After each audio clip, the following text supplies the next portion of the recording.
Gung hei fa choi and welcome to the Weekly Numbers, a video roundup of the top stories feeding through the News 24 680 Community News website. I'm contributing editor Sean Yokomizo, and we start this week with a follow-up on last week's robbery in the Walnut Creek Kaiser parking lot. Last Wednesday, a Kaiser employee was robbed at knife point by two young male suspects while a third baddie waited in a getaway SUV.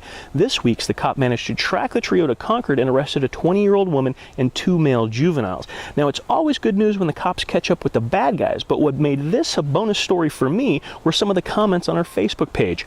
Hot in a meth-addicted, pathetic kind of way.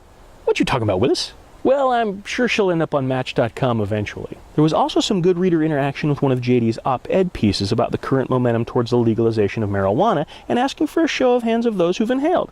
Lots of good discussion there, and I received a few inquiries as to whether I've inhaled. Honestly, I don't know where these questions come from. And while we're on the topic of horticulture, the little bit of rain we had this week will hopefully do some good for our local landscape, including our own Mount Diablo, as it continues to recover from last year's Morgan fire. Those interested can check out our events and calendar pages for some upcoming docent-led hikes through the park, as well as the all-new 3rd edition Mount Diablo guidebook published by the Mount Diablo Interpretive Association. Packed with hiking trails and interesting tidbits about everything from geology to flora and fauna, it covers everything you might want to know about the park. Those looking for a less strenuous nature trek might be interested in taking a trip out to Walnut Creek's Heather Farm Park for a glimpse at the park's resident river otter.